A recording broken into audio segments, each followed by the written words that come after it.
Assalamualaikum warahmatullahi wabarakatuh.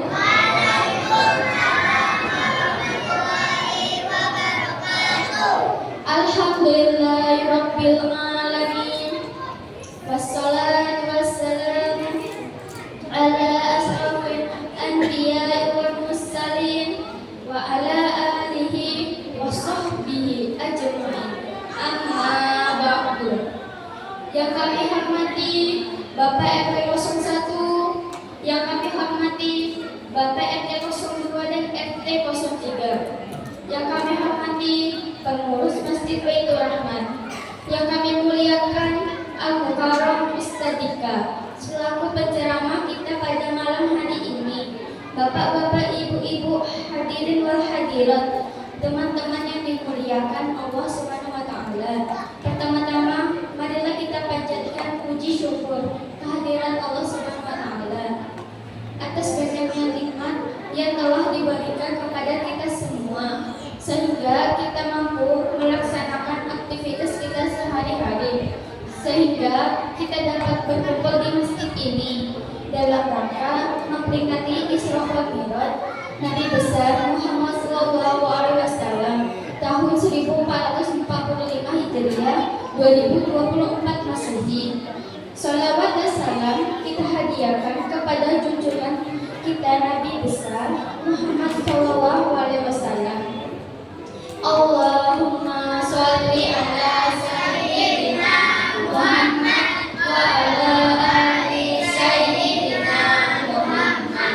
Hadirin yang berbahagia, agar menjadi berkah kegiatan kita pada malam hari ini, marilah kita membaca basmalah bersama-sama. Bismillahirrahmanirrahim. Susunan acara peringatan Isra wal Mi'raj Nabi besar Muhammad SAW tahun 1445 Hijriah 2024 Masehi. 1. Pembukaan sidang berlangsung. 2. Pembacaan Ummul Quran yang akan dibacakan oleh Ustaz Jauharen. Kepadanya kami persilahkan.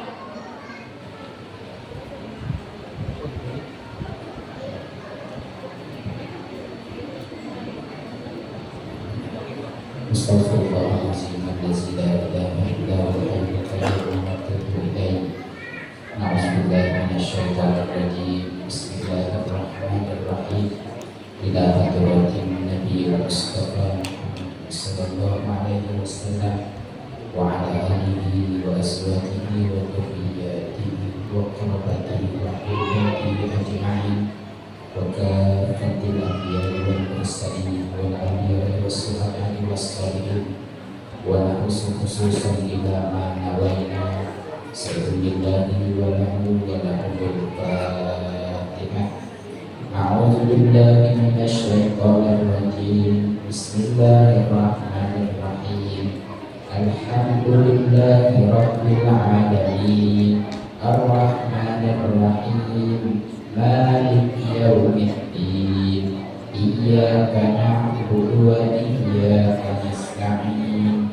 Ihdinas siratal mustaqim. Siratal ladzina an'amta 'alaihim ghairil maghdubi 'alaihim waladdallin.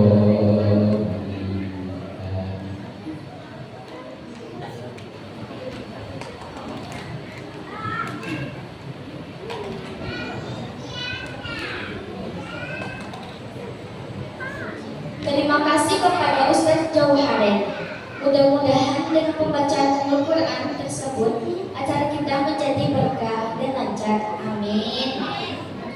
Acara yang ketiga, pembacaan ayat suci Al-Quran yang akan dibacakan oleh Abi Ahmad Edison dan diterjemahkan oleh Saudari Nabila. Kepadanya kami persilahkan.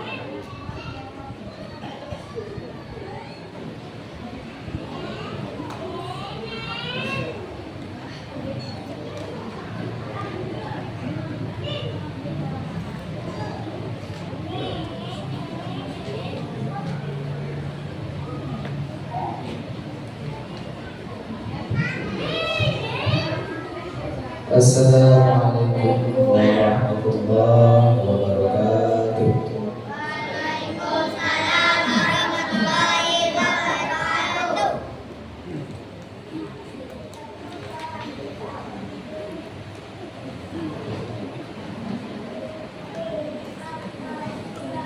أعوذ بالله من الشيطان الرجيم.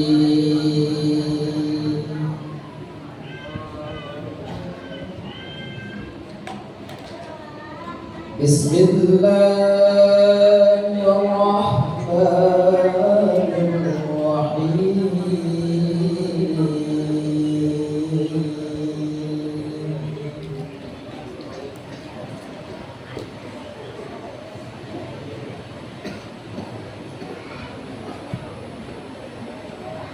Subhanalladzi asra bi'abdihi laylan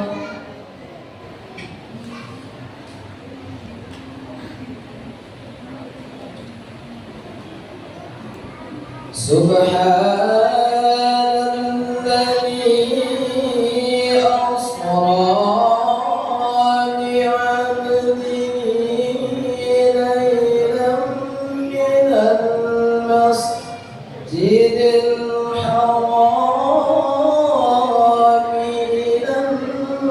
المسجد الأقصى الذي باركنا حوله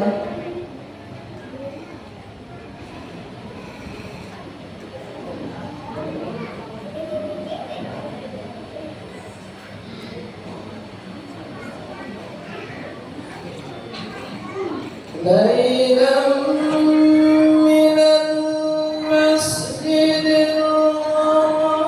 الحرام إلى المسجد الأقصى الذي باركنا حوله لنريه من آياتنا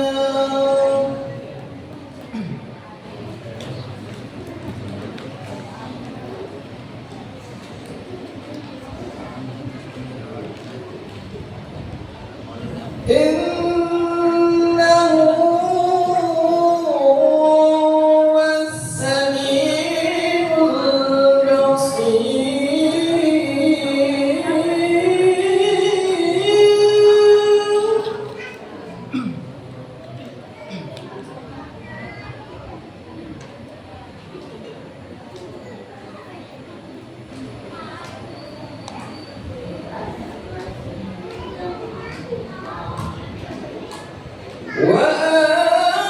وآتينا موسى الكتاب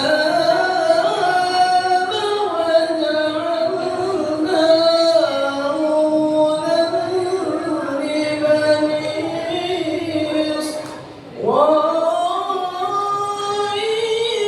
ألا تتخذوا من دوني وكيلا.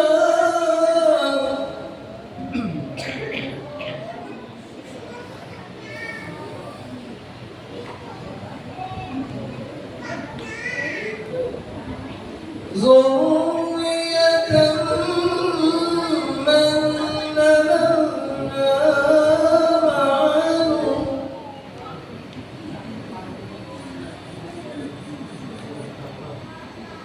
إنه كان عبدا شكورا.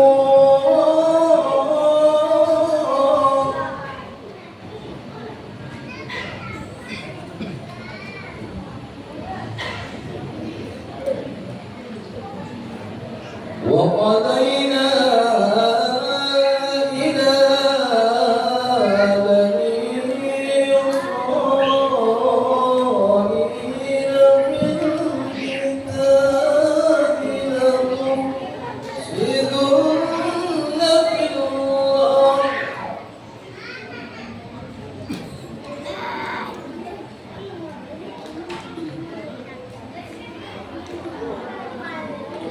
وقضينا إلى بني إسرائيل في الكتاب لتفسدن في الأرض مرتين ولتعلن علوا كبيرا.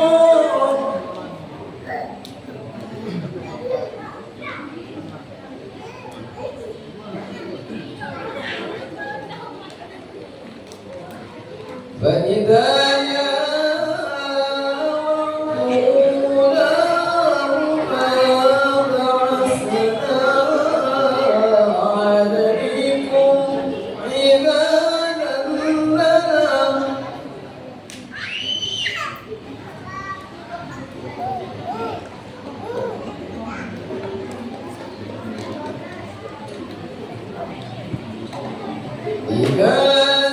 لنا أولي بأس شديد فجاسوا خلال الديار وكان وعدا مفعولا.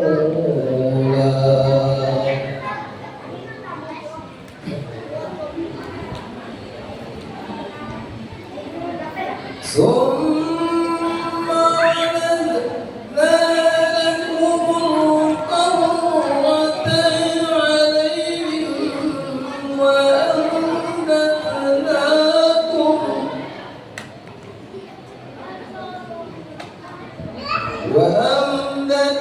وأمددناكم بأموال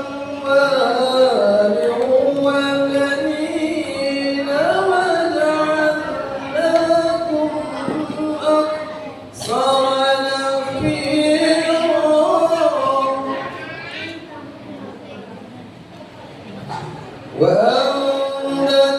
وأمددناكم بأموال وبنين وجعلناكم أكثر نفيرا.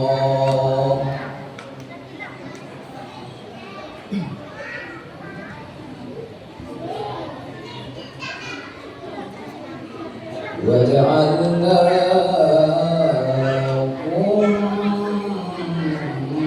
أكثر نفيرا.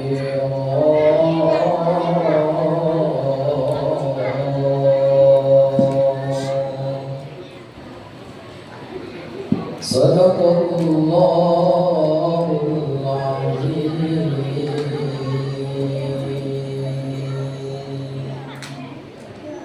Aku berlindung kepada Allah dari godaan syaitan yang terkutuk. Dengan menyebut nama Allah yang Maha Pengasih lagi Maha Penyayang. Maha suci Allah yang telah memperjalankan hambanya Muhammad pada malam hari dari Masjidil Haram ke Masjidil Aqsa, yang telah kami berkahi sekelilingnya agar kami perlihatkan kepadanya sebagian tanda-tanda kebesaran kami. Sesungguhnya Dia Maha mendengar, Maha melihat. Dan kami berikan kepada Musa kitab Taurat, dan kami jadikannya petunjuk bagi Bani Israel dengan firman, janganlah kamu mengambil pelindung selain Aku. Wahai keturunan orang yang kami bawa bersamanya, sesungguhnya Dialah adalah hamba Allah yang banyak bersyukur. Dan kami tetapkan terhadap Bani Israel dalam kitab itu, kamu pasti akan berbuat kerusakan di bumi ini 2 kali, dan pasti kamu akan menyembuhkan diri dengan kesalahan yang besar. Maka apabila datang saat hukuman bagi kejahatan yang pertama dari kedua kejahatan kami datangkan kepada hamba-hamba kami yang perkasa. Lalu mereka mereka di kampung-kampung, dan itulah ketetapan yang pasti terlaksana. Kemudian kami berikan kepadamu giliran untuk mengalahkan mereka. Kami membantu dengan harta, kekayaan, dan anak-anak, dan kami menjadikan kamu kelompok yang lebih besar. Maha suci Allah dengan segala firman-Nya. Assalamualaikum warahmatullahi wabarakatuh.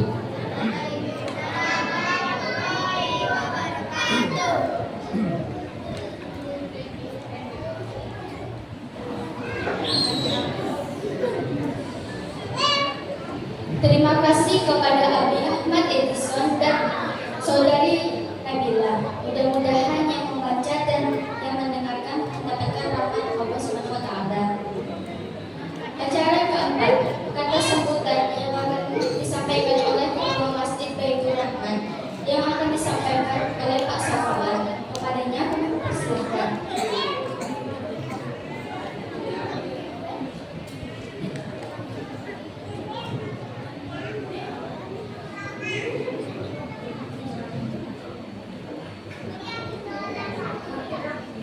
Bismillahirrahmanirrahim.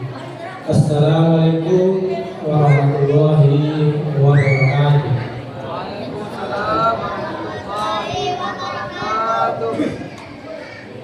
Alhamdulillahirabbil alamin. Wassalatu wassalamu ala asyrofil wal mursalin wa ala alihi wa sahbihi wasallam. Amma ba'd.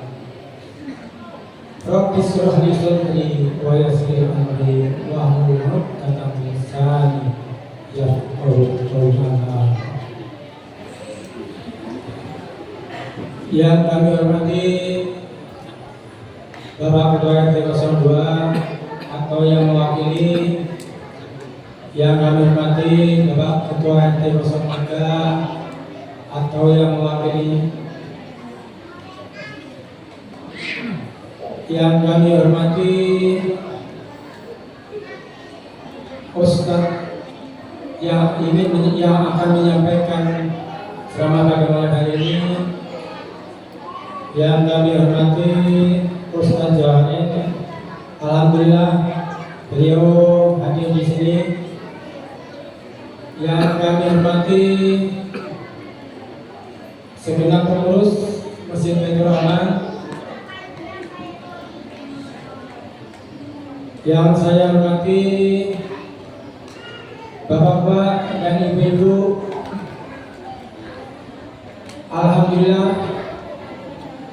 sampai pada malam ini kita masih diberi kesehatan sehingga dapat menghadiri acara peringatan Isra Mi'raj pada malam hari ini.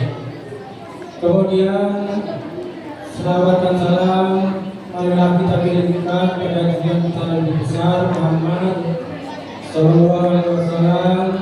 Allahumma shalli ala sayyidina Muhammad wa ala ali sayyidina Muhammad.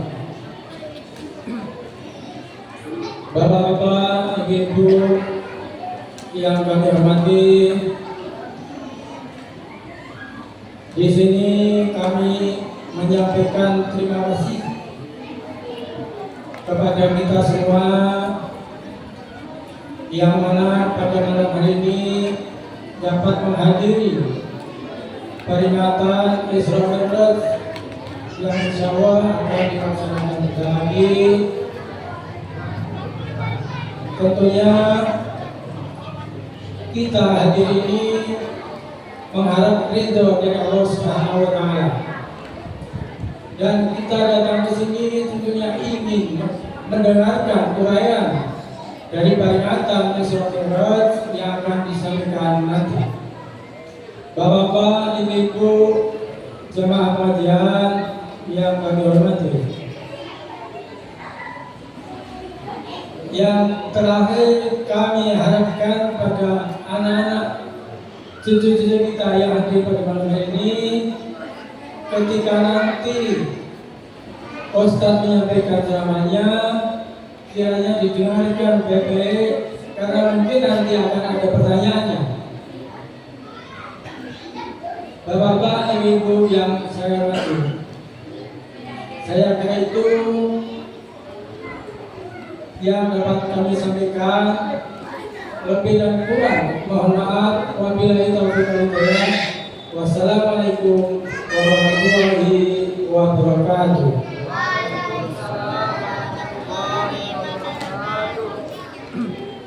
Terima kasih kepada Pak Safarlan atas penyampaiannya. Acara yang kelima, penampilan anak-anak terbaik Fadil Rahman kepadanya kami persilahkan.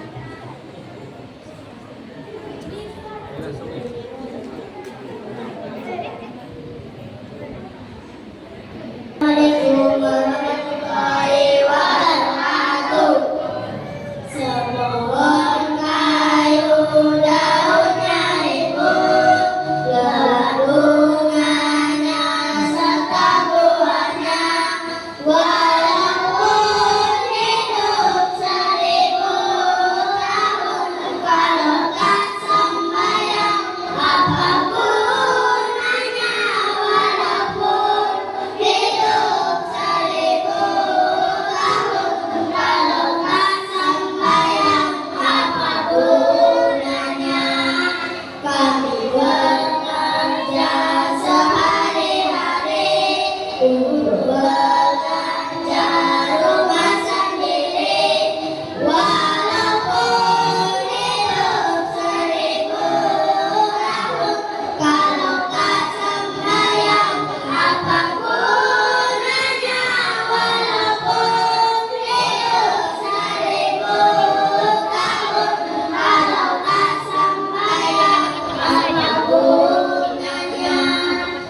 Maulaya salli wa sallim daiman abadan ala habibika khairil khalqi kullihim.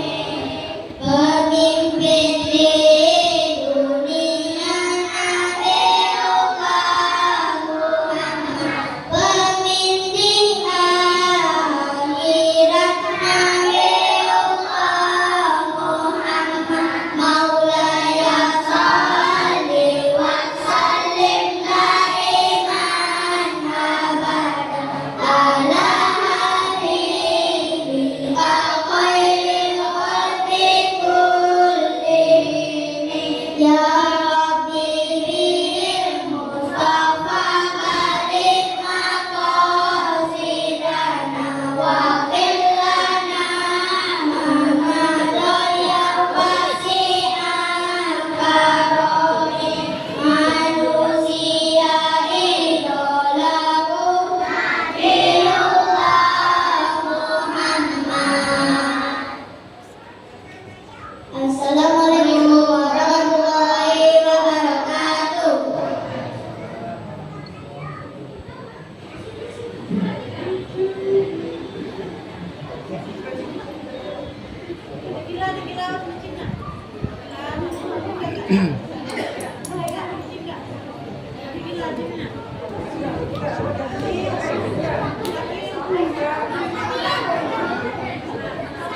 Itu Teman TPP Lagu Rahmat atas penampilannya. Acara yang ke-6, uraian hikmah Isra wal Mi'raj Nabi besar Muhammad SAW yang akan disampaikan oleh Al-Mukarram Ustadzibah. Kepadanya kami persilahkan.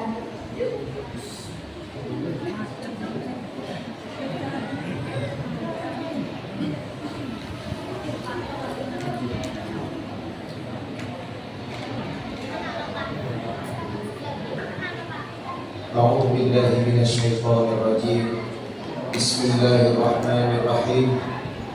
السلام عليكم ورحمة الله وبركاته.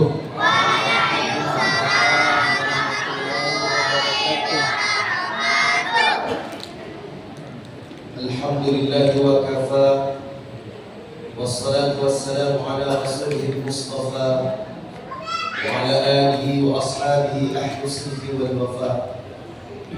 اللهم صل وسلم وبارك على سيدنا محمد وعلى آل سيدنا محمد. فقد قال الله تعالى في كتابه الكريم بعد أعوذ بالله من الشيطان الرجيم بسم الله الرحمن الرحيم. سبحان الذي أسرى بعبده ليلا من المسجد الحرام إلى المسجد الأقصى الذي باركنا حوله لنريه من آياتنا إنه هو السميع البصير. وقال أيضا في آية أخرى ما أتاكم الرسول فخذوه وما نهاكم عنه فانتهوا. وقال النبي صلى الله عليه وسلم إن أول ما يحاسبه به العبد يوم القيامة الصلاة فإن صلحت صلحت سائر عمله فإن فسدت سائر عمله أو كما قال رسول الله صلى الله عليه وسلم. Yang sama-sama kita hormati Bapak RW, Bapak RT, Kepala Kampung, yang sama-sama kita muliakan asatidah, alim ulama, cerdik pandai, tua-tua tahu, bapak-bapak, ibu-ibu, hadirin wal hadirat, serta adik-adik yang sangat saya banggakan, yang semuanya hadir dalam rangka mengharapkan keridhaan Allah Subhanahu wa ta'ala. Tahadus binikmah dengan mengucapkan alhamdulillah. bersyukur kepada Allah atas segala nikmat yang telah Allah berikan kepada kita. Yang paling utama adalah nikmatul iman. Karena nikmat iman itulah kita mampu melimpahkan tangan, melangkahkan kaki, berkumpul di tempat yang insya Allah penuh barakah ini. Amin ya rabbal alamin. Saya mau tanya Bapak Ibu, hadir ke sini mau cari apa? Cari ridho Allah atau cuma mau kumpul-kumpul saja? Tentu cari ridho Allah. Ada yang datang ke sini cuma mau cari makanan? Enggak ada. Ada yang datang ke sini cuma mau cari rame-ramenya saja? Enggak ada. Semuanya mengharapkan ridho Allah dan syafaat dari baginda Rasulullah sallallahu alaihi wasallam. Maka jangan pernah bosan-bosannya kita kirimkan salawat, mengirimkan salam kepada baginda Nabi Muhammad sallallahu alaihi wasallam dengan lafaz Allahumma salli ala sayyidina Muhammad wa ala ali sayyidina Muhammad. Mudah-mudahan ketika nanti yauma la tanfa'u malu wala banun, hari di mana tidak ada lagi artinya mal, harta, wala banun, anak cucu keturunan. Satu-satunya yang kita harapkan adalah syafaat dari baginda Nabi Muhammad sallallahu alaihi wasallam. Hari di mana tidak ada naungan, hari di mana tidak ada satupun yang bisa berlindung dari teriknya panasnya matahari. Panasnya matahari dunia saja kita udah terasa sepertinya membakar, gosong. Apalagi panasnya matahari di padang mahsyar. Dia katakan dalam sebuah mafhum hadis bahwa di padang mahsyar ini nanti matahari itu dijadikan Allah menjadi 13 matahari. Dan kedekatan matahari dengan kepala kita ini hanya sejengkal saja. Maka diceritakan dalam hadis ada yang tenggelam dengan keringatnya sendiri, ada yang kepanasan sampai gosong.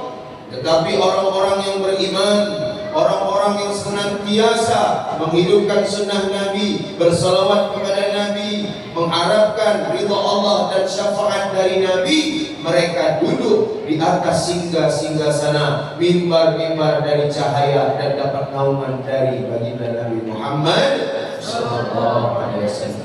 Begitu mulianya kita umat Nabi. Umat Nabi Muhammad ini sangat mulia. Allah sendiri yang muliakan. Allah katakan a'udzubillahi minasyaitonir rajim. Kuntum khaira ummatin ukhrijat linnas ta'muruna bil ma'ruf wa tanhauna 'anil munkar wa tu'minuna billah. Kuntum khaira ummah. Kamu ini adalah umat yang paling baik, umat yang paling mulia. Artinya tidak ada yang lebih mulia daripada umat Nabi Muhammad. Pernahkah kita meminta kepada Allah dijadikan umat Nabi? Tidak pernah. Tidak pernah minta jadi umat Nabi, tapi kita dijadikan umatnya Nabi Muhammad. Ini adalah suatu keistimewaan. Padahal umat-umat terdahulu, bahkan nabi-nabi terdahulu sebagaimana Nabi Musa alaihissalam minta dijadikan umatnya Nabi Muhammad. Bahkan Nabi Isa pun meminta kepada Allah agar dirinya dijadikan umat Nabi Muhammad. Dan satu-satunya doa yang dikabulkan oleh Allah yaitu doanya Nabi Isa. Maka Nabi Isa inilah yang dijadikan umat Nabi Muhammad. Maka Nabi Isa ini dikatakan dalam Al-Quran, wala qataluhu wala salabuhu walakin subihalahu. Dia tidak terbunuh, dia tidak tersalib, tetapi dia diangkat oleh Allah Subhanahu wa taala, ditempatkan di tempat yang Allah saja tahu. Kapan Nabi Isa diturunkan? Ketika nanti Dajjal laknatullah alaih beserta 70.000 bala tentaranya yaitu Yahudi Asfahan ingin menghancurkan dan ingin membunuh Imam Al-Mahdi dan seluruh pengikut-pengikutnya. Di mana? Tepatnya di Masjid Jami' Amawi yang terkenal dengan Manaratul Baydah. Tepatnya di mana? Tepatnya di Damsyik atau Damaskus. Nah, Nabi Isa ini yang dikabulkan oleh Allah minta dijadikan umat Nabi Muhammad. Maka nanti Nabi Isa akan turun ke muka bumi ini, dihantarkan oleh dua malaikat Allah, dan ketika itu dia sudah tidak jadi nabi lagi. Nah, kenabiannya diambil, dia menjadi apa? Menjadi sahabatnya Imam Mahdi. Untuk apa? Untuk membasmi, memusnahkan salib-salib. Hadirin wal hadirat yang dimuliakan Allah Subhanahu wa taala. Artinya apa? Artinya sungguh mulia kita dijadikan umat Nabi. Sallu ala Nabi Muhammad. Sallu ala Nabi Muhammad. Sallu ala Nabi Muhammad. Jadi kalau ada kata-kata sallu ala Nabi Muhammad, bersalawatlah kepada Nabi Muhammad, minimal kita Allahumma salli ala Sayyidina Muhammad wa ala ali Sayyidina Muhammad. Bapak Ibu mau dapat syafaat, mau mendapatkan syafaat dari Nabi? Mau? Kalau mau, perhatikan benar-benar ketika mendengarkan ceramah. Ada 3 saluran yang harus ditutup. Kalau mau dapat syafaat dari Nabi, ada 3 saluran yang harus ditutup. Salah satu dari saluran itu adalah mulut. Jadi cukup penceramah saja yang buka mulut kalau mau dapat syafaat Nabi. Ada 2 saluran yang harus dibuka, yaitu mata dan telinga. Jadi mulutnya dikunci, ditutup, didengarkan agar apa? Agar nanti pulang dari acara ini mendapatkan keberkahan ilmu. Amin ya rabbal alamin. Tapi kalau cerita sendiri-sendiri di belakang, ini nggak dapat keberkahan ilmu. Nanti yang dapat apa? Yang dapat cuma sampai saja. Sudah jauh-jauh, sudah pergi ke sini, meluangkan waktu yang harusnya malam ini kita istirahat, tapi sia-sia nggak dapat apa-apa. Kenapa saya katakan harus memperhatikan daripada tausiah mau mendapatkan syafaat Nabi? Karena Nabi pernah bersabda, Nabi pernah berkata dalam hadisnya. Mau dengar hadisnya Pak? Mau Bu? Bu? Oh Bu? Bu? Oh Bu? Ibu kaulah wanita yang apa Bu? Yang mulia. Terus apa lagi? Derajatmu 3 tingkat dibanding ayah. Betul Bu? Kau mengandung, apa lagi lanjutnya? Melahirkan. Ada yang lanjut mengandung lagi, melahirkan lagi. Jadi derajat ibu-ibu ini lebih tinggi daripada bapak-bapak. Maka insya Allah ibu-ibu semuanya akan memperhatikan. Saya akan menyampaikan 1-2 hadis yang berkaitan dengan siapa saja yang memperhatikan ceramah ini, dia insya Allah seakan-akan dia akan melihat Nabi. Dalam sebuah hadis tertulis dalam kitab hadis Lubabul Hadis, Rasulullah SAW bersabda, "Man ra'a aliman faka'annama ra'ani, wa man tasaffaha aliman faka'annama tasaffahani, wa man jalasa aliman faka'annama jalasani, wa man ajlastu fid dunya ajlastu 'inda yaumil qiyamah." Yang artinya, man ra'a aliman, siapa yang melihat orang alim, maka seakan-akan dia melihatku, kata Rasulullah. Melihat ini artinya bukan saja melihat seperti ini, tapi memperhatikan apa yang disampaikan. Maka seakan-akan melihatku, kata Nabi. Artinya memperhatikan apa yang disampaikan. Wa man tasaffaha aliman, siapa yang bersalaman dengan orang alim, faka'annama, seakan-akan tasaffahani, dia bersalaman dengan. Wa man jalasa aliman, siapa yang duduk dengan orang-orang alim. Nah, ini alhamdulillah ada ustaz kita di sini, ada ulama-ulama kita, guru-guru kita. Ini orang-orang alim. Siapa saja yang duduk dengan orang alim, faka'annama jalasani, seakan-akan dia duduk denganku, kata Rasulullah. Bapak Ibu mau duduk dengan Rasulullah? Kelihatannya nggak mau, suaranya ini kecil sekali, kurang semangat. Mau duduk bersama Rasulullah? Alhamdulillah, amin. Mudah-mudahan yang hadir ini semua telah duduk dengan Rasulullah. Amin. Bapak Ibu yang dimuliakan Allah Subhanahu wa taala, kemudian hadis ini disambung, wa man ajlastu fid dunya, siapa saja yang pernah duduk bersamaku di dunia, kata Rasulullah, ajlastu 'inda yaumil qiyamah, maka dia pasti nanti akan duduk denganku ketika hari kiamat, ketika kita di surga bersama Nabi. Amin ya rabbal alamin. Mudah-mudahan itu semua kita yang dimaksud oleh Rasulullah. Amin. Bapak Ibu yang dimuliakan Allah Subhanahu wa taala, sebenarnya peringatan Isra wal Mi'raj ini setiap tahun tidak pernah absen. Selalu kita peringati, selalu kita rayakan, betul? Tetapi sudahkah kita mengambil hakikat intisari daripada perjalanan Nabi diperjalankan, yaitu Isra wal Mi'raj, itu kembali kepada kita. Sudahkah kita ambil intisari dan hakikatnya? Apa intisari dan hakikat dari Isra wal Mi'raj? Apa Pak? Coba. Apa intisari dari Isra wal Mi'raj Pak?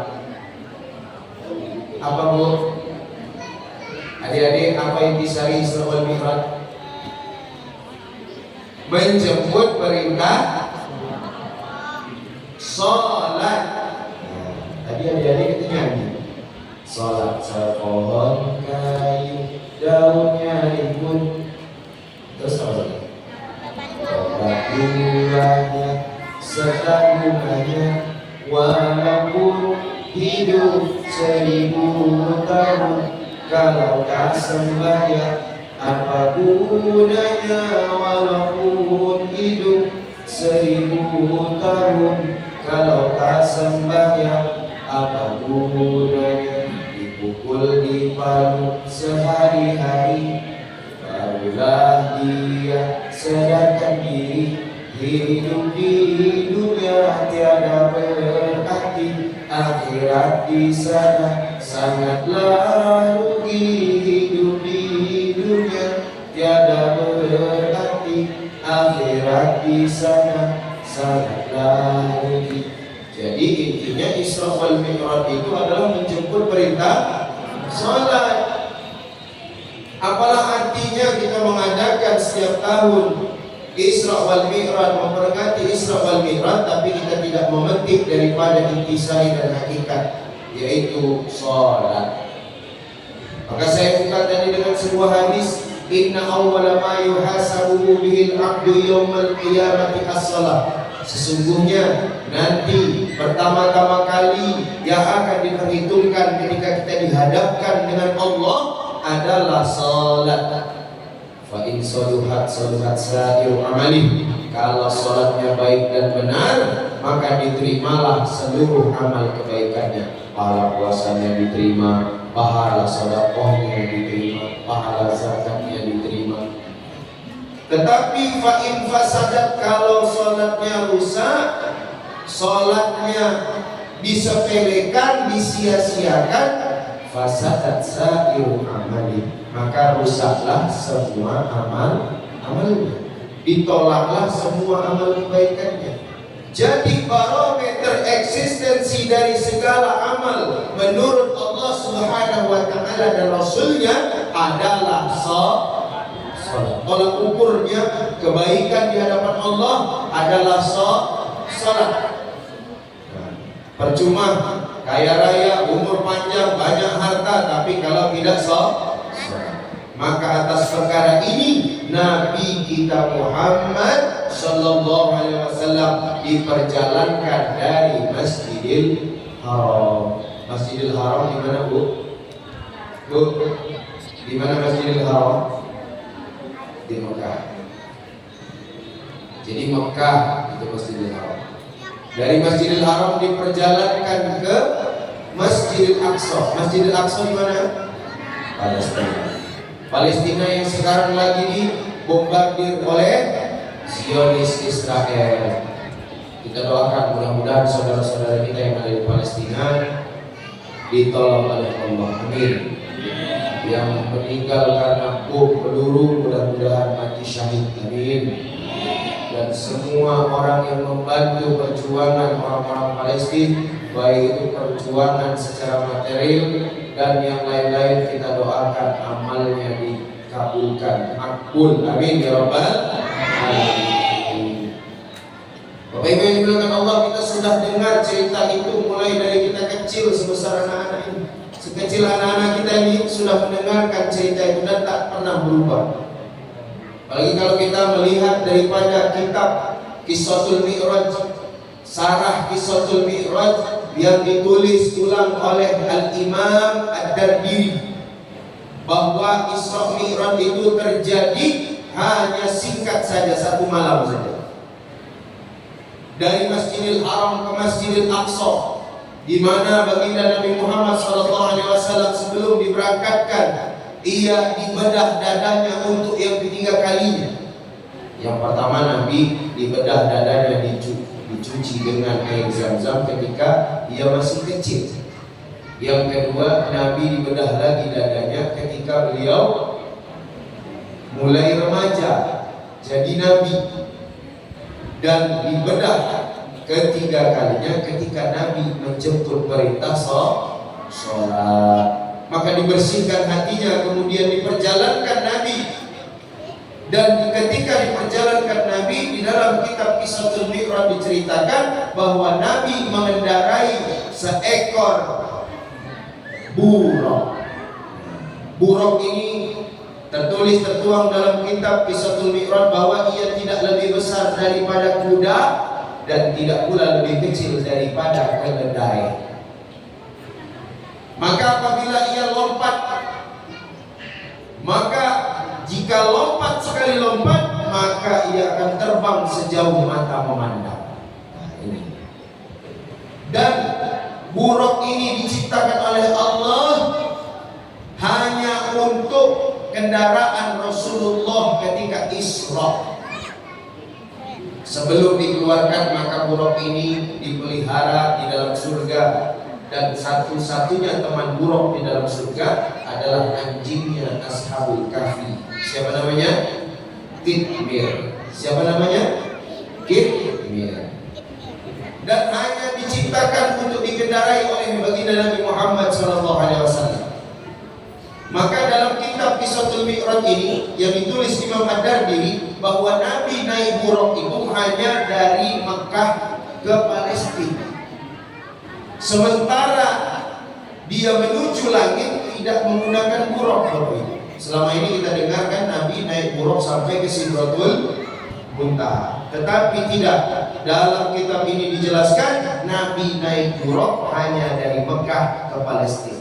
Sampai di Palestina, Nabi kita Muhammad SAW Mi'raj ke langit naik tangga. Karena Mi'raj itu sendiri dari kata bahasa Arab berawal kata Ma'rajun yang artinya tangga.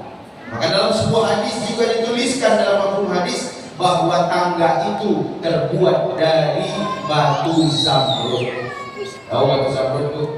Batu zamrud itu warna hijau. Maka dibuat dari batu zamrud. Berapa panjang dan jaraknya ini tangga? Maka ditulis di dalam kitab itu, jauh atau panjangnya ini tangga hanya 8 km saja. Dan tepat tangga ini terletak di sebelah kanan daripada Al-Quds, yaitu Masjid Al-Aqsa. Maka Bapak Ibu sekalian yang dirahmati Allah, mungkin selama ini kita melihat bahwa Masjid Al-Aqsa itu yang kubahnya warna kuning, betul nggak? Sebenarnya itu bukan Al-Aqsa, bukan Al-Aqsa. Al-Aqsa yang sebenarnya itu di dinding sebelah utaranya yang mepet dengan ratapan orang-orang Yahudi, tembok ratapan orang-orang Yahudi. Sebenarnya itulah yang disebut dengan Al-Quds atau Al-Aqsa.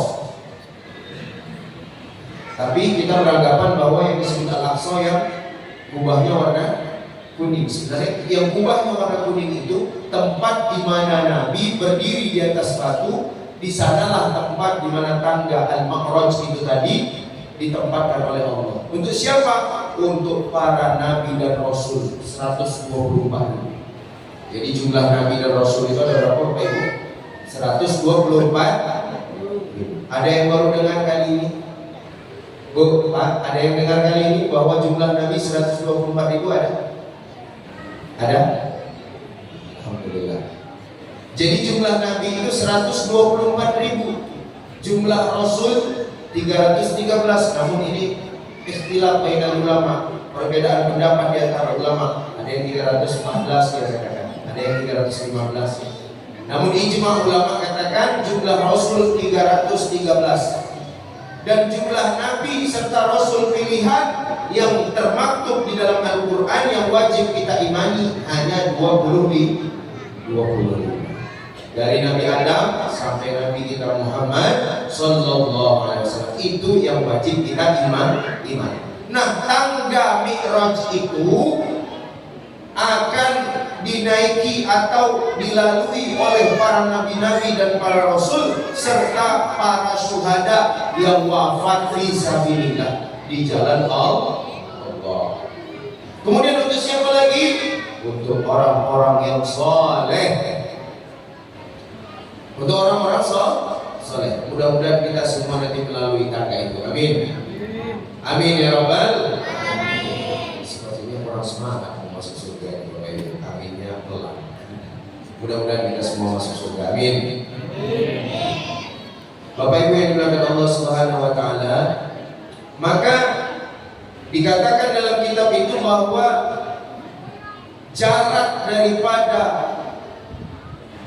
tangga itu 8 km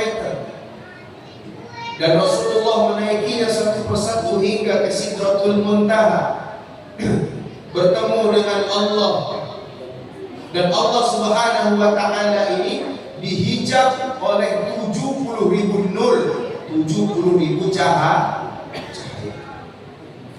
Nabi Muhammad diantar oleh Amirul Malaikat, pemimpinnya malaikat, yaitu siapa? Malaikat Jibril. Maka malaikat Jibril hanya mampu mengantarkan Nabi sampai di pintu sebelum masuk ke Sidratul Muntaha. Maka baginda Nabi katakan, kenapa nggak ikut masuk ke Jibril? Apa kata Jibril? Seandainya aku ikut masuk ke dalamnya, maka aku akan hancur lebur. Tetapi Nabi kita Muhammad, ia masuk beserta jasadnya serta sendalnya masuk ke Sidratul Muntaha. Sidroh artinya pohon. Sidroh atau sider, pohon bidara. Muntaha artinya tempat yang intaha, yang habis, yang tidak ada lagi tempat, di sana mentok. Nah, Sidratul Muntaha, bertemu dengan Allah dan dibukalah hijabnya Allah, 70.000 nur cahaya, dan bertemu dengan Allah. Begitulah istimewanya Nabi kita. Nabi Musa saja bertemu dengan Allah, baru dibuka satu hijabnya Allah, satu nurnya Allah, dia sudah pingsan. Sudah pingsan. Sebagaimana umatnya Nabi Musa alaihissalam yang pernah minta diperlihatkan bentuknya Allah. Mereka ini orang-orang yang kurang bersyukur ini, umatnya Nabi Musa sudah diselamatkan dari bala tentaranya, yaitu Fir'aun laknatullah alaihi. Selamatlah mereka menyeberangi Lautan Merah. Ketika Nabi Musa itu sudah terpojok, Nabi Musa hanya berserah pada Allah, membawa tongkat. Allah merintahkan, ya Musa idrib bi asakal hajar, maka pukullah tongkatmu itu ke air, ke batu. Fanfajarat isnata asyrata aina, maka terbelahlah isnata asyrata, 12 jalan. Maka kabilah ataupun suku daripada Yahudi atau Bani Israel itu ada 12 suku yang semuanya tersebar di seluruh dunia. Maka mereka ini setelah selamat tersesat di suatu lembah, tidak ada makanan, tidak ada minuman. Kemudian mereka minta kepada Musa, wahai Musa, mintalah kepada Tuhanmu kalau memang Tuhanmu itu bisa mencukupi kita. Minta hidangan, minta makanan. Maka turunlah hidangan dari surga yang namanya apa? Manna wa salwa. Maka dimakanlah oleh orang-orang Bani Israel. Maka wajar kalau orang-orang Bani Israel, orang-orang Israel itu cerdas-cerdas otaknya. Cerdas-cerdas otaknya, mereka lah yang menemukan teknologi-teknologi kecanggihan seperti Android, Microsoft Word, dan lain sebagainya. Kita saksikan hari ini sudah canggih mereka yang menemukan mereka. Karena memang mereka sudah makan hidangan dari surga, cerdasnya luar biasa. Tetapi mereka tidak punya rasa syukur atas nikmat yang telah Allah berikan kepada mereka, sehingga ada satu kelompok atau satu kabilah dari mereka ingin melihat wujudnya Allah. Maka Nabi Musa katakan, kalau kalian memang mau melihat wujudnya Allah, ayo kita berangkat ke Bukit Tursina. Mereka berangkat ke Bukit Tursina bersama Nabi Musa. Begitu Allah Subhanahu wa Ta'ala ingin menampakkan wujudnya, baru saja ada kilat yang menyambar seperti menyambar ar-rah wal barq, menyambar kilat petir. Allah ingin membuka hijabnya, maka seluruh umat Nabi Musa tadi yang ingin melihat, ada yang katakan 40 orang, ada yang katakan 70 orang yang ingin melihat bentuknya Allah. Baru lihat kilatnya saja, maka mereka mati. Mereka mati seketika. Bahkan dikatakan dalam cerita para nabi bahwa umatnya Nabi Musa ini ketika melihat kilat mati, rambutnya yang tadinya warna hitam berubah menjadi warna putih, ada yang pirang. Yang tadinya biji matanya itu hitam, ada yang berubah menjadi biru, ada yang berubah menjadi merah. Jadi dengan bangganya sekarang kita, orang Indonesia, orang Islam, nikah sama orang Barat supaya berubah keturunan, supaya nanti rambutnya warna pirang atau warna putih, biar biji matanya berubah jadi warna biru. Padahal mereka itu adalah umat yang dilaknat oleh Allah, pernah kena sambar kilat cahaya, ingin melihat wujud Allah. Kita dengan bangganya ingin merubah keturunan, nikah dengan orang Barat. Nauzubillah min dzalik. Bapak Ibu yang dimuliakan Allah, artinya apa? Artinya umat Nabi Musa ini semuanya degil, degil, bandel. Jadi itulah ceritanya bahwa Nabi Musa alaihissalam ini adalah Nabi yang membawa umat yang bernama Bani Israel. Ini Nabi pernah minta dijadikan umatnya Nabi Muhammad. Bapak Ibu yang dimuliakan Allah Subhanahu wa Ta'ala, jadi ketika Nabi Muhammad ini diperjalankan, diisrakan, Isra itu perjalanan namanya, diperjalankan, Nabi Muhammad ini menjumpai, melihat sebuah kejadian atau kejadian-kejadian yang aneh. Salah satunya Nabi melihat ada segolongan umat yang menanam padi di pagi hari dan panen di sore hari. Maka Nabi Muhammad bertanya, wahai Jibril, apa maksud dari kejadian ini? Maka Jibril alaihissalam katakan, wahai kekasih Allah, kejadian ini adalah menggambarkan umatmu. Siapa saja yang bersedekah, tangan kanannya bersedekah, tangan kirinya tidak tahu. Jadi kalau bersedekah itu jangan sampai pamer, jangan sampai kita ceritakan. Kalau niatnya untuk memotivasi tidak jadi masalah. Tapi kalau niatnya untuk pamer, ujub, nah ini bahaya. Bisa-bisa jadi muflis, orang-orang yang rugi, bangkrut. Jadi orang-orang yang sedekah tangan kanannya sedekah, tangan kiri tidak tahu, artinya bersedekah tidak pernah pamer. Insya Allah mudah-mudahan seperti gambaran tadi, tanam padi sore, tanam paginya pagi, sorenya panen. Maka kadang-kadang kita nggak ada niat tapi kepancing sama teman-teman yang suka pasang status di WhatsApp. Pakai HP cekrek, lagi nasi bungkus Jumat berkah. Betul Bu? Atau pamer amalan cekrek di upload di status lagi tahajud. Nauzubillah ini bisa muflis nih. Cekrek saya lagi di jalan Allah. Nah ini bisa muflis nih. Bisa bang. Kerut. Hati-hati.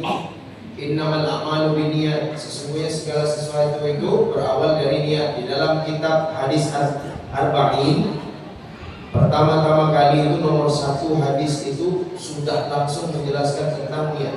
Innamal a'malu binniyat. Sesungguhnya segala sesuatu itu berlandaskan atas niat. Kalau niatnya ingin pamer, ingin ujung, maka sia-sialah apa yang kita usahakan.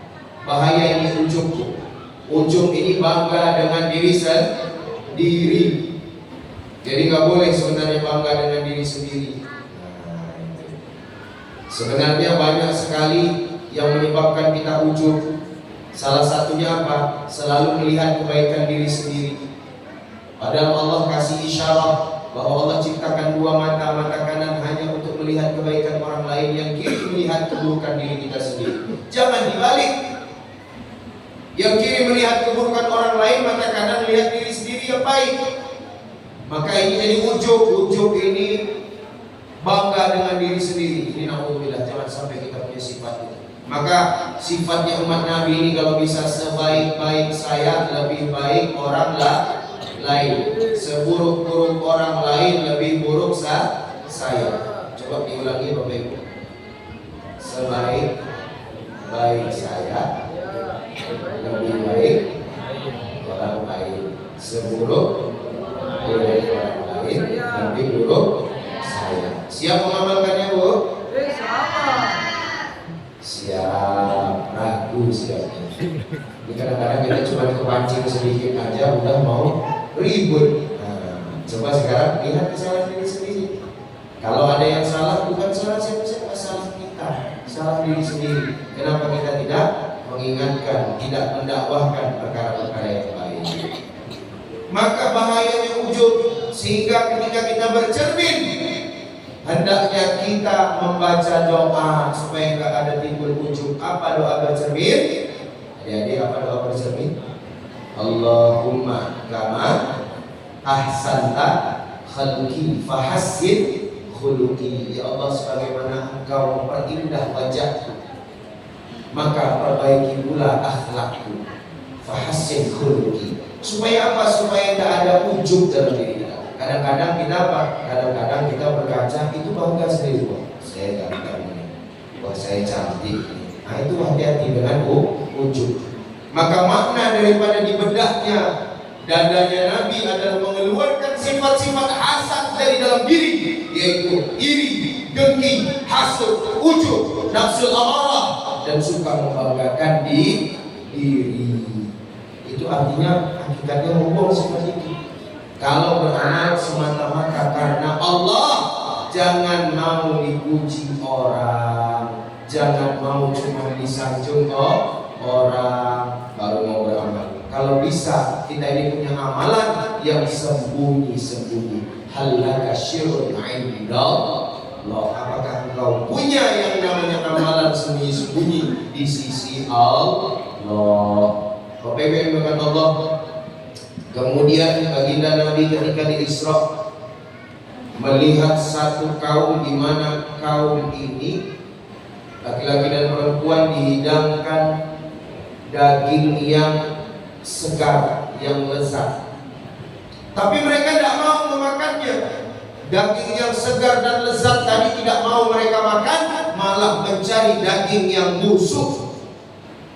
Maka bertanyalah baginda Nabi, wahai Wahai Jibril, maksudnya apa ini kejadian ini? Maka Jibril katakan, ya Rasulullah, ini kejadian adalah kejadian yang terjadi pada umatmu di mana mereka punya pasangan yang sah, mereka punya pasangan yang sah, istri yang sah, suami yang sah, tetapi mereka suka selingkuh. Suka selingkuh. Apalagi ibu-ibu ini sekarang lagi ngetren, alhamdulillah, jangan sampai terjadi di sini. Apa namanya? Pelakor. Hati-hati, dosanya pelakor ini bisa jadi nanti dikasih daging yang busuk. Alhamdulillah. Jadi kita kalau sudah punya pasangan yang sah, jangan coba-coba untuk mencari-cari kesempatan, mencari celah. Kadang-kadang nggak sengaja, nggak ada niat, dikarenakan grup WhatsApp, dikarenakan grup alumni SMP 1 tahun angkatan 80, alumni SMA 1 angkatan 90. Maka gabung semua laki-laki dan perempuan di dalam grup itu, maka apa yang terjadi? Ketemu dengan kawan-kawan yang bukan murid, kawan-kawan laki-laki yang lama, rupanya dulu pernah celebek. Apa bu? Celebek. Cinta lama belum kelar. Celebek, cinta lama belum kelar. Maka mulailah WhatsApp-WhatsAppan. Apa kabarnya? Baik. Awalnya masih sopan. Semakin akrab, karena mungkin suami sibuk bekerja, ya barangkali kurang perhatian. Rupanya si fulan ini perhatian. Sampai-sampai memperhatikan, udah mamam iung, udah makan apa belum gitu loh. Ada bahasa anak sekarang gitu. Udah mamam iung. Sudah, sehingga apa? Terjadilah yang namanya talbisu iblis, siasat-siasat iblis, selubung-selubung iblis. Maka Bapak Ibu yang dimuliakan Allah, kalau membalas WhatsApp dari orang yang bukan mahram kita, ini sebaiknya seperlunya saja. Jangan ada kembang-kembang, bunga-bunga di dalam WhatsApp itu.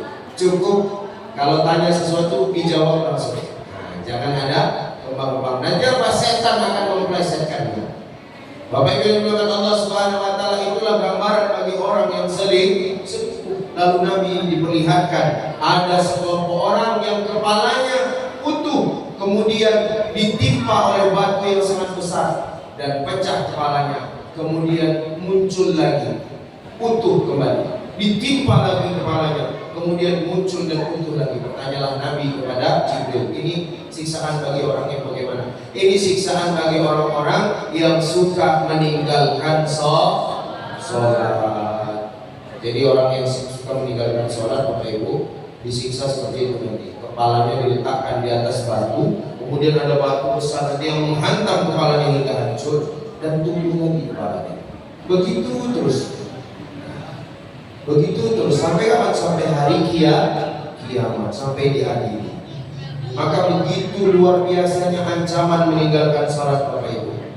Dalam kitab Majalisul Abrar, dalam kitab Masahihul Ibad, dalam kitab Fadilah Amal dituliskan, siapa saja yang meninggalkan sholat dengan sengaja, maka dia akan tertahan di dalam api neraka selama 1 wukuf. Maka seorang bertanya kepada Sayyidina Ali, wahai Sayyidina Ali, berapa lamakah 1 wukuf itu? Maka Sayyidina Ali katakan 1 wukuf itu sama dengan 80 tahun lamanya. 1 wukuf berapa lama, Bu? 1 wukuf berapa lama, Bu? 80 tahun. Orang yang meninggalkan sholat dengan sengaja, maka ia akan tertahan di dalam api neraka selama 1 wukuf. 1 wukuf itu disebutkan 80 tahun. Sementara 1 hari di akhirat dengan 1 hari di dunia itu beda. Kadarnya disebutkan Allah dalam Al-Quran, wa miqdaruhu ka'alfi sana. Kadarnya sebagaimana 1000 tahun. Ada di dalam ayat lain dikatakan kadarnya sebagaimana 50.000 tahun. Maka dalam Asbabul Wurud hadis ini, maka penjelasannya adalah orang yang meninggalkan satu sholat dengan sengaja, maka ia akan tertahan di dalam api neraka selama 28.800.000 tahun lamanya. Lama gak Bu? Lama Pak? Satu sholat kita tinggalkan dengan sengaja tanpa ada uzur syar'i. Uzur syar'i itu apa Pak? Uzur yang diperbolehkan dalam agama. Contoh, dalam keadaan khauf, ketakutan. Seperti saudara-saudara kita yang ada di Palestina, takut kalau ingin mendirikan sholat atau sholat berjamaah, takut diserang. Nah, ini boleh diulur waktunya, boleh. Bahkan dijamak pun boleh. Atau dalam keadaan sakit keras, atau dalam keadaan safar. Dalam keadaan safar. Ini pun kadang-kadang dalam keadaan safar kita salah paham karena nggak pernah murojaah, nggak pernah mengulang-ulang, nggak pernah mengaji kembali. Kadang-kadang mau safar berangkat ke Jambi, malah sholatnya dijamak di rumahnya. Sehingga apa? Sehingga perjalanan nyaman, nanti nggak sholat lagi. Sebenarnya kita boleh menjamak sholat itu di dalam mazhab Imam Asy-Syafi'i minimal 90 km. Atau dalam mazhab yang lain dikatakan 120 km. Maka 90 km itu jarak dari sini sampai kemana Pak? Sampai mana Pak? Dari sini sampai kemana kira-kira 90 km? Halo Pak? Enggak connect kayaknya Pak. Ke Mesir ya Pak? Ke Mesir.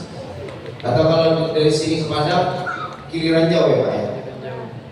Ada 90 km. Kira-kira ya Pak ya, 90 km.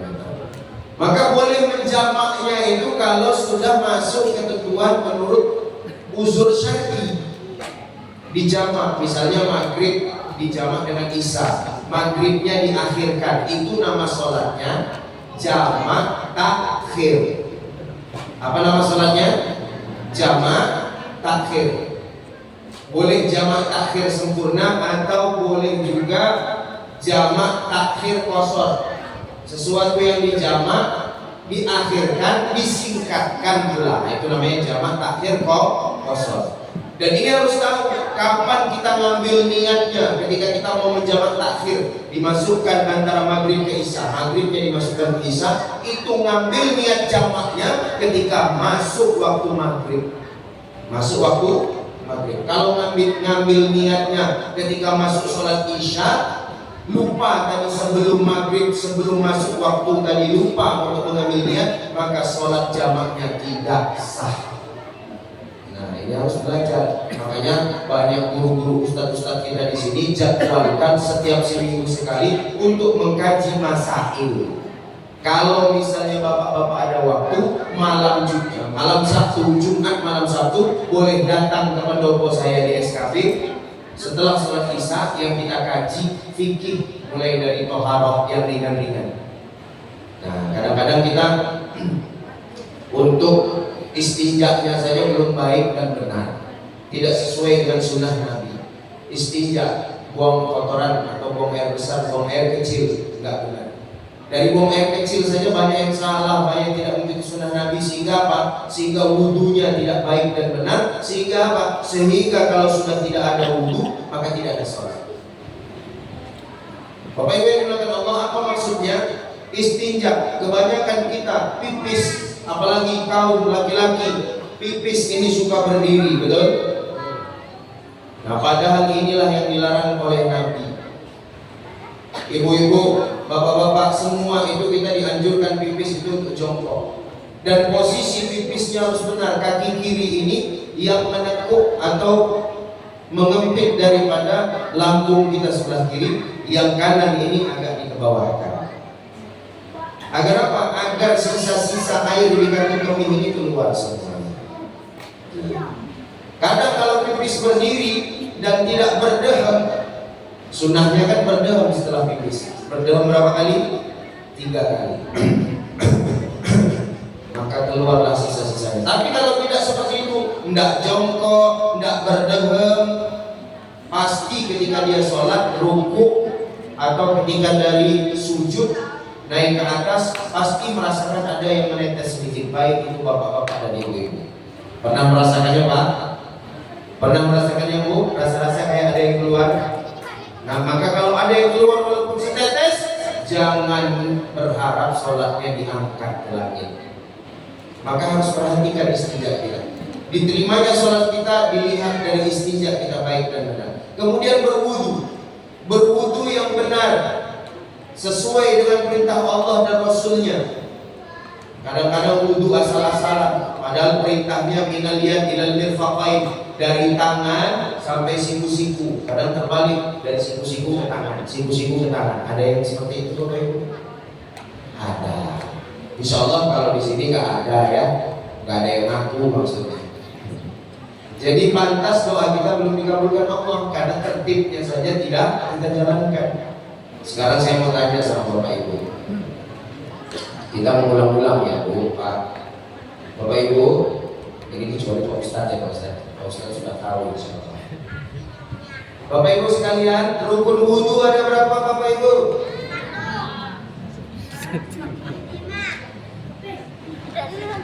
Bu, ada yang saya jawab, rukun wudu ada berapa Bu? Banyak. Rukun wudu Allah sebutkan Pak dalam Al-Quran. Kalau Bapak-Bapak insya Allah udah tahu semua ya Pak ya, insya Allah. Jadi rukun wudu disebutkan di dalam Al-Quran. A'udzubillahi minasyaitonirrajim.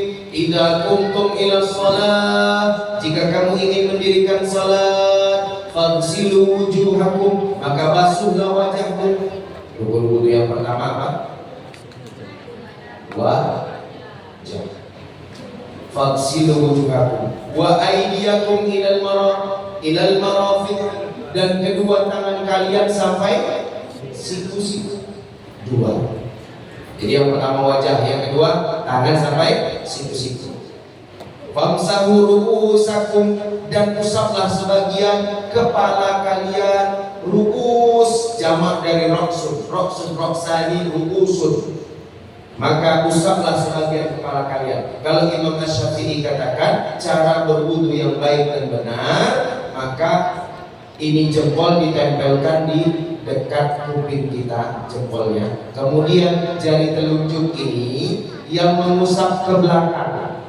Jari telunjuk kanan dan kiri mengusap ke belakang. Kemudian jari tengah, jari manis, jari kelingking diangkat. Jangan sampai jari tengah, jari manis, jari kelingking ini menempel di kepala karena nanti jadi mustahmal. Maka hanya jari telunjuk saja yang menempel ke rambut ataupun kepala tadi. Usap dari depan sampai ke belakang atau setengahnya juga boleh. Lalu ketika mengembalikannya ke depan menggunakan jari yang tengah, manis dan kelingking dibalikan ke depan. Nah, itu rukun wudu yang ketiga. Kemudian yang keempat apa? Wa arjulikum ilal ka'bain, dan kedua kaki kalian sampai mata kaki. Jadi rukun wudu ada berapa Bapak Ibu? Berapa? 6 atau 4? Nah, 4 atau 6? Maka kalau dalam Al-Quran dituliskan rukun wudu ada 4. Ikhtilaful ulama, perbedaan di antara ulama menyatakan bahwa niat itu termasuk dari rukun. Ada sebagian ulama katakan niat itu tidak masuk dalam rukun. Nah, jadi saya mau tanya sama Bapak Ibu, Pak, Bu, kapankah meletakkan niat ketika berwudu? Ada yang bisa jawab Bapak Ibu? Pak, kapan meletakkan niat ketika berwudu? Bu, Bu, kapan Bu? Ketika membasuh wajah, ketika membasuh muka, disitulah meletakkan niat wudu. Jadi bukan sebelum berwudu niat itu. Niat itu ketika membasuh muka, membasuh wajah. Ada yang baru tahu kali ini, Bapak Ibu ada? Insya Allah udah tahu semua. Karena semuanya diam kalau ditanya. Insya Allah sudah tahu. Bapak Ibu yang dimuliakan Allah Subhanahu Wa Taala, dari sinilah kita memperhatikan sholat. Kalau kita sudah memperhatikan sholat kita, insya Allah Allah akan perhatikan kita. Mulai dari istijah, berwudu, mana rukun wudu, mana sunnah wudu. Salah satu sunnah wudu apa Bapak Ibu sebutkan? Adik-adik, salah satu sunnah wudu apa sebutkan? Bersiwak. Bersiwak itu salah satu sunnah wudu. Kapan melakukan bersiwak? Sebelum berwudu. Sebelum berwudu melakukan bersiwak itu. Apa keutamaannya? Keutamaan orang yang bersiwak, salah satunya akan wangi mulutnya. Orang yang bersiwak itu akan terang penglihatannya. Orang yang bersiwak mudah dia menghafalkan ayat-ayat Al-Quran. Orang yang bersiwak ditakutin oleh setan. Makanya saya setiap kali saya ruqyah, qadarullah, masya Allah, saya ini setiap malam kedatangan tamu-tamu. Karena memang saya ini peruqyah roti.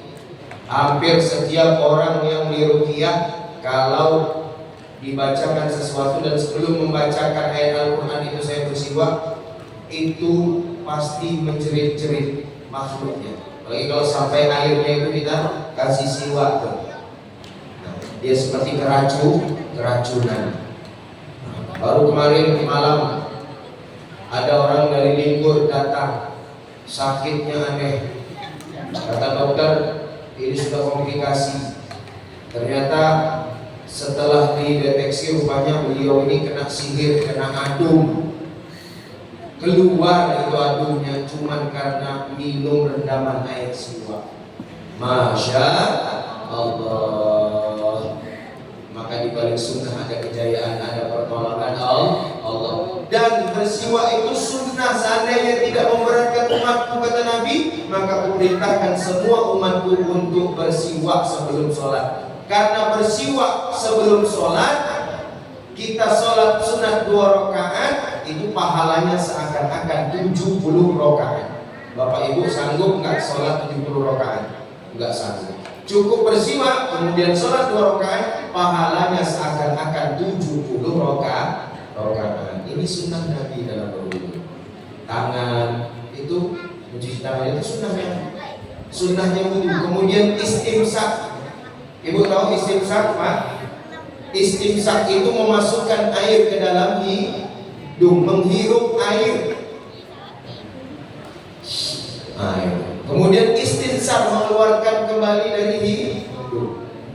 Nah ini istimsak menghirup, istinsak mengeluarkan dari hidung. Sampai terasa sakit. Maka orang yang sering melakukan rukun sunnahnya wudu ini, sunnahnya wudu yaitu istimsak dan istinsat, akan terhindar dari mudah kena terserang flu. Orang yang sakit corona sering istimsak dan istinsat itu cepat sembuh.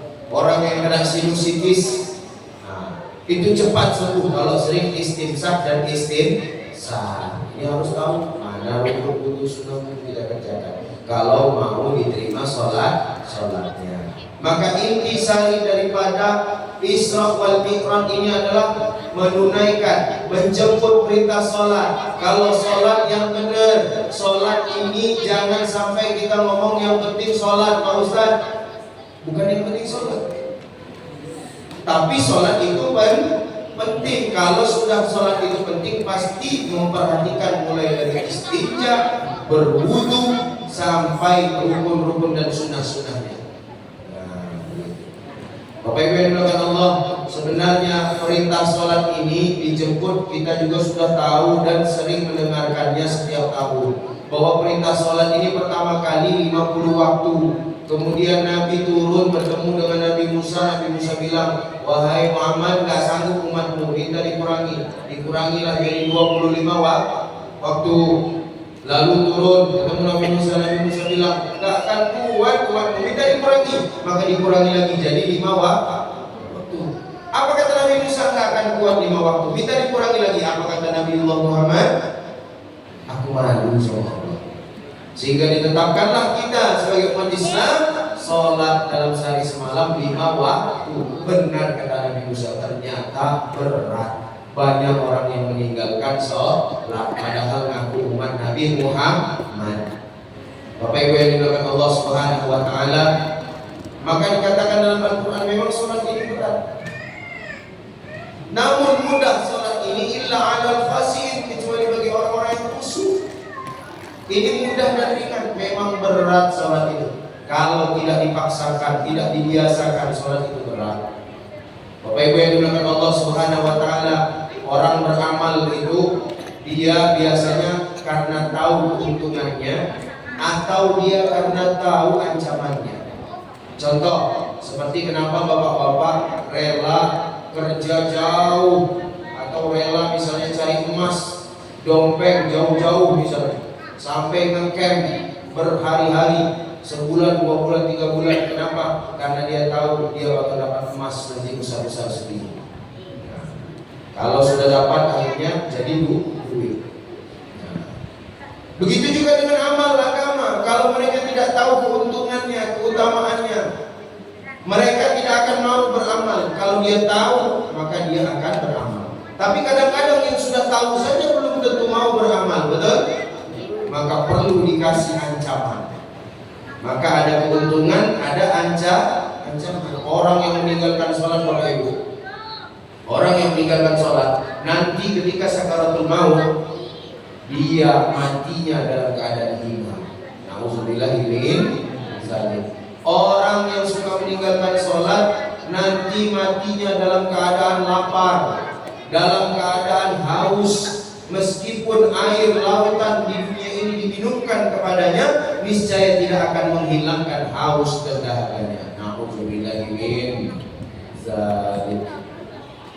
Maka orang yang suka meninggalkan sholat matinya hina, kehausan, kelaparan. Dan ketika dia dikuburkan dalam kuburnya, maka Allah nyalakan api siang dan malam, membakar si mayit yang suka meninggalkan sholat siang dan malam sampai hari kiamat. Dan Allah akan kirimkan ular ke dalam kuburnya yang bernama Syuja'ul Aqra. Namanya siapa adik-adik? Syuja'ul Aqra. Disebutkan dalam kitab Fadilah Amal bahwa Syuja'ul Aqra ini matanya terbuat dari api, kuku-kukunya dari besi, dan panjang setiap kukunya sehari perjalanan. Itu panjang kukunya. Dan dia datang kepada si mayit dengan suara yang menggelegar seperti petir yang menyambar. Aku adalah Syuja'ul Aqra, Tuhanku telah mengutusku untuk memukulmu karena engkau telah melalaikan salat subuh hingga masuk waktu isyraq. Tahu waktu isyraq itu Pak? Syuruk, munculnya garis putih mulai pagi isyraq. Karena memang setelah sholat subuh sampai waktu isyraq itu waktu yang diharamkan untuk sholat. Tidak boleh sholat apapun, itu diharamkan untuk sholat. Karena di sana ada tanduk setan. Maka orang yang suka subuhnya kesiangan, sebelum masuk isyraq atau 5 menit sebelum masuk isyraq dia baru menunaikan sholat subuh, ini sama aja menyembah tanduk setan. Maka subuh itu waktu yang paling cepat, waktunya itu cepat selesainya. Maka setelah isyraq barulah kita tunaikan sholat sunat isyraq yang pahalanya yaitu mendapatkan pahala haji dan umroh sempurna. Kalau bapak-bapak syarat sahnya sholat isyraq, sholat sunat isyraq itu di masjid. Jadi setelah sholat subuh, i'tikaf, baca Quran, zikir atau taklim sampailah isyraq, maka tunaikan sholat sunat isyraq 2 rakaat, mendapatkan pahala haji dan umroh sempurna. Jadi kalau ibu-ibu boleh dilakukan di rumah, maka dapat pahala haji dan umroh. Kapan isyraq itu dilakukan? Rasulullah SAW katakan 90 menit setelah azan. Atau kata Rasulullah 90 menit setelah azan dan ditambah 20 menit setelah azan. Maka kalau sekarang ini isyraqnya masuk waktu jam 6:24 waktu isyraq. Maka ular Syuja'ul Aqra ini datang kepada si mayit tadi dengan suara menggelegar. Aku diutus oleh Rabbku untuk memukulmu karena engkau melalaikan salat subuh hingga masuk waktu isyraq. Karena aku diutus Rabbku untuk memukulmu karena engkau melalaikan salat zuhur hingga masuk waktu asar. Memukulmu karena engkau melalaikan salat asar hingga masuk waktu maghrib. memukulmu karena engkau melalaikan salat maghrib hingga masuk waktu isya, dan memukulmu karena engkau melalaikan salat isya hingga masuk waktu subuh karena asik nonton sinetron, lupa salat di isya. Akhirnya terlambat subuh, kesiangan, zuhur lagi bekerja atau di perjalanan, asar kecapean, maghrib ketiduran, isya kebablasan. Bapak Ibu yang dimuliakan Allah Subhanahu wa taala, jadi begitu bahayanya ancaman meninggalkan sholat. Ketika Allah perintahkan untuk berpuasa, Allah hanya perintahkan Jibril turun ke muka bumi. Perintahkan bersedekah melalui Jibril saja. Tetapi ketika perintah sholat ini Nabi Muhammad, manusia yang paling maksum, dia disuruh menjemput ke Sidratul Muntaha. Artinya apa? Artinya sholat ini adalah barang istimewa. Kalau kita menjaga sholat, Pak, insya Allah kita akan diistimewakan oleh Allah. Tapi kalau sholat kita lalai, maka Allah akan tangguhkan keinginan-keinginan kita. Tapi kalau kita sholat, Allah akan segerakan keinginan-keinginan kita. Barang siapa yang menjaga sholatnya, maka Allah akan tanamkan ciri-ciri kesolehan pada wajahnya. Maka Allah Subhanahu wa taala akan melapangkan rizkinya. Kalau dia mati mudah mengucapkan kalimat la ilaha illallah, dan kalau dia meniti sirat, dia akan mampu meniti sirat secepat kilat. Diceritakan dalam hadis bahwa sirat itu ada tertulis bagaimana satu helai rambut dibelah menjadi 7. Ada tulis dalam mafhum hadis bahwa sirat itu panjangnya perjalanan 1500 tahun. 500 menurun, 500 mendatar, 500 menanjak. Apabila ada seorang bayi yang dijatuhkan dari jembatan sirat itu, maka bayi itu sampai ke dasar daripada sirat itu ketika sudah keluar janggutnya, keluar kumisnya, dan rambutnya sudah beruban, karena saking begitu dalamnya jurang daripada sirat itu. Orang yang suka meninggalkan sholat tidak akan mampu meniti sirat, dan dia akan masuk ke dalam jurang-jurang daripada api neraka. Nauzubillahi min dzalik. Maka momentum Isra wal Mi'raj ini kita jadikan salah satu peringatan yang mengingatkan kita betapa pentingnya sholat, betapa pentingnya kita menjaga perintah sholat. Karena kalau sudah jaga sholat, insya Allah Allah akan kabulkan segala hajat. Tapi kalau sholatnya ini telat, sholatnya ini diulur, bahkan diqadha, maka Allah akan mengazab kita. Nauzubillahi min dzalik. Maka Bapak Ibu, bangunkan anak-anak remaja kita.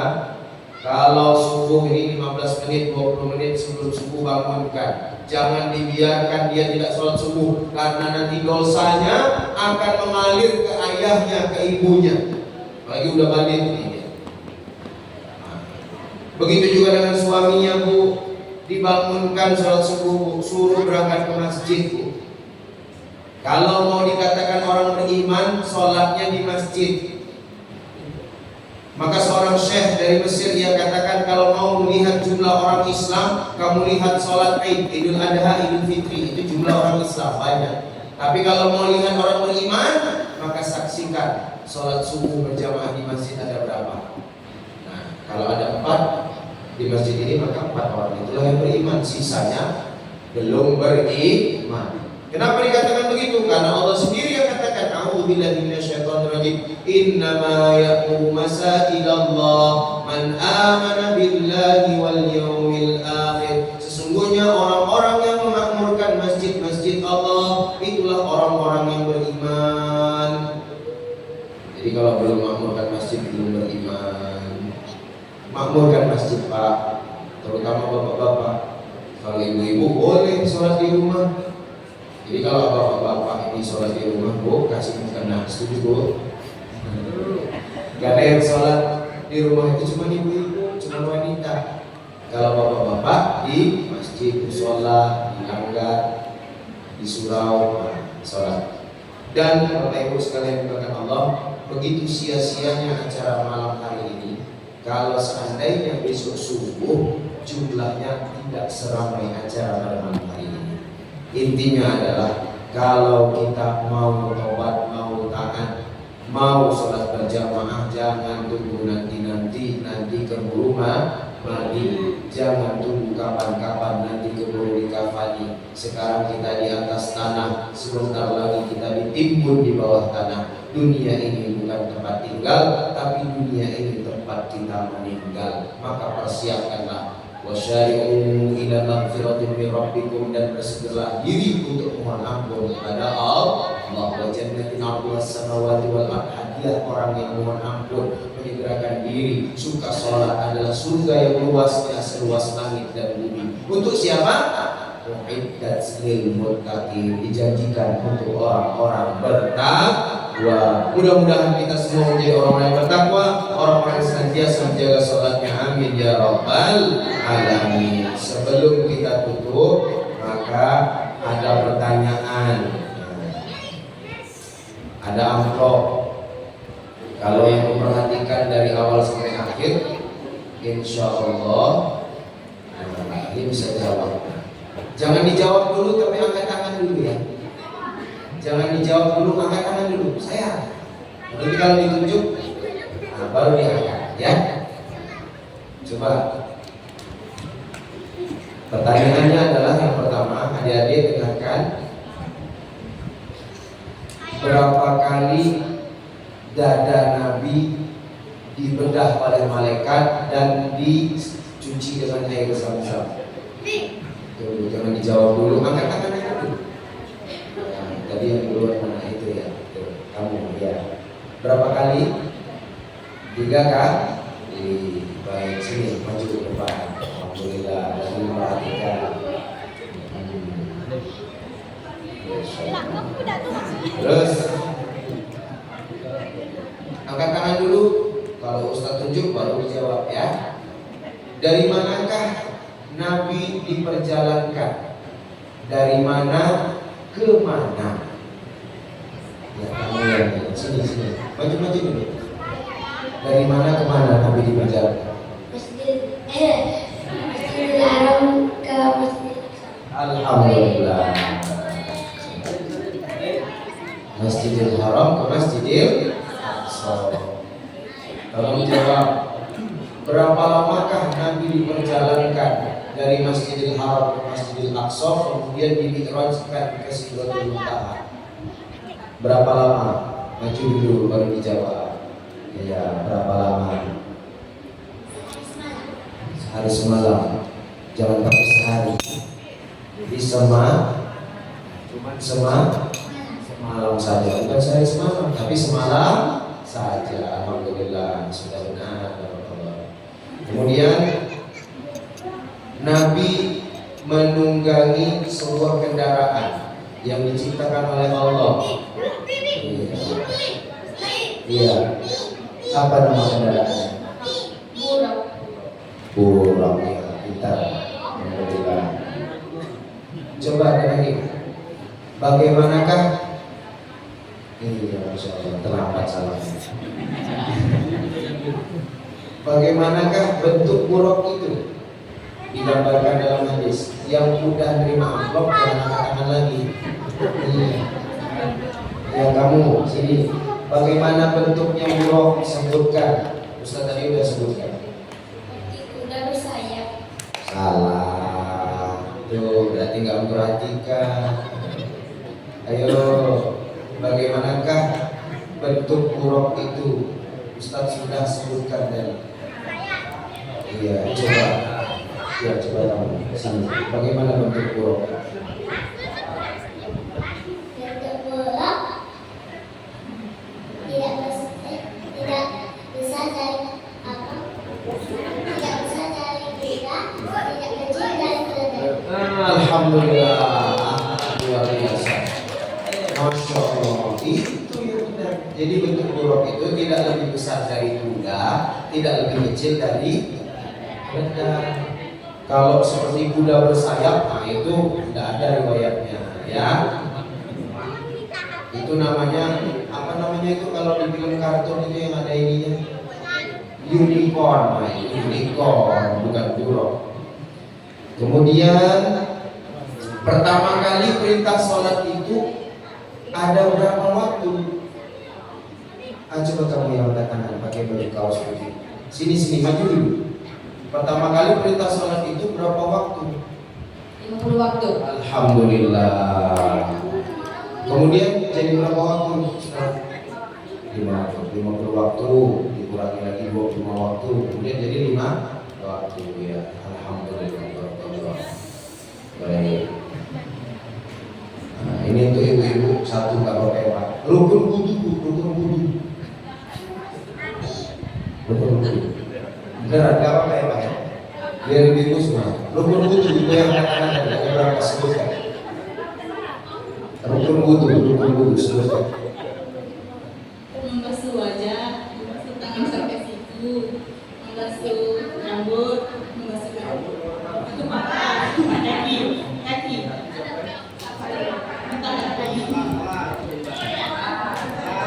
Ya ada apa ya? Biar ibu-ibunya semangat juga. Rukun wudu tadi disampaikan. Ini untuk bapak-bapak itu nggak apa-apa ini, jangan malu-malu. Pak, air dibagi menjadi air mutlak dibagi menjadi berapa pak? Kecuali Pak Ustadz, kalau Pak Ustadz udah tahu, ya kan? Pak Ustadz udah tahu. Bapak-bapak lah. Air mutlak dibagi menjadi berapa pak? Jangan malu-malu pak, lumayan ini untuk beli Samsu apa beli Surya ya. Pak nomor wudu pak. 3, 2, 1 habis waktu pak. Kembali pada dari rukun wudu. Air dibagi menjadi air mutlak dibagi menjadi 7 pak. Air mutlak itu. Yang pertama yaitu air hujan, yang kedua air mata air, yang ketiga air sungai, yang keempat air sumur, yang kelima air laut, yang keenam air salju, yang ketujuh air es. Kemudian 7 air mutlak ini dibagi menjadi 4 jenis air, yaitu air suci lagi mensucikan. Contohnya apa? Yang 7 air mutlak tadi. Yang kedua apa? Yang kedua air suci makruh digunakan, yaitu apa? Air kopi, air teh. Kemudian yang ketiga air suci, air musyammas, yaitu air yang terpapar sinar matahari. Yang keempat air mutanajis, air yang terkontaminasi dengan najis yang kurang dari 2 bulan. Nah, ini mesti tahu juga Pak. Ada fikihnya sedikit. Adik-adik dengerin. Nah, siap-siap jawab. Yang udah dapat amplop tadi sudah menjawab, nggak dapat kesempatan lagi. Kita kasih yang belum dapat kesempatan. Ya. Nah, coba tadi ketika Nabi diisrokan, diperjalankan, Nabi melihat banyak kejadian. Salah satunya Nabi melihat ada orang yang nanam padi di pagi hari, kemudian panen di sore hari. Maksudnya apa? Ayo, angkat tangan. Ya, boleh maju sedikit. Maju. Iya. Apa maksudnya? Orang yang bersedekah. Maksudnya?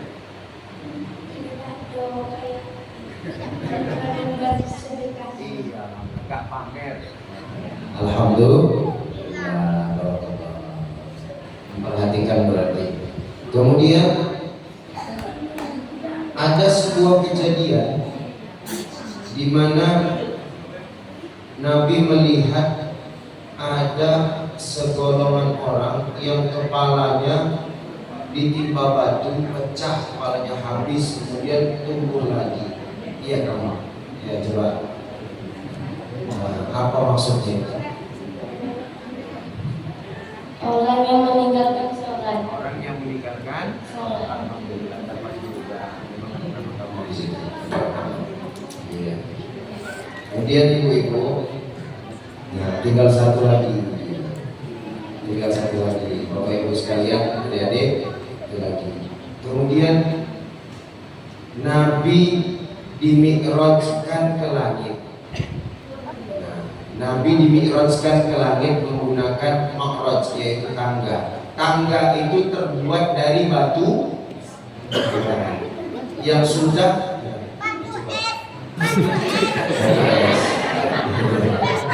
Sini. Dari batu apa? Alhamdulillah itu zamrud, betul.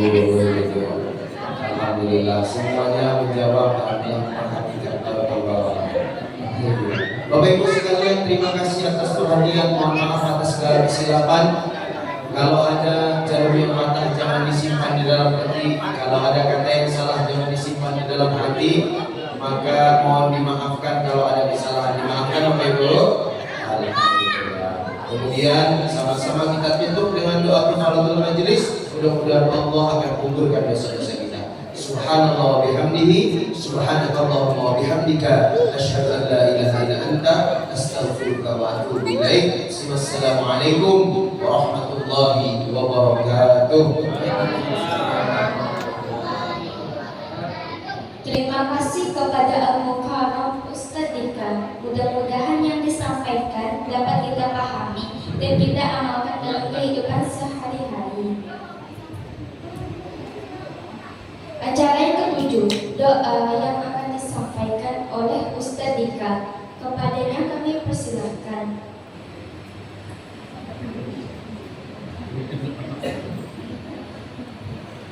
Astagfirullahaladzim, Astagfirullahaladzim, Astagfirullahaladzim, alladzi la ilaha illa huwal hayyul qayyum wa atubu ilaih.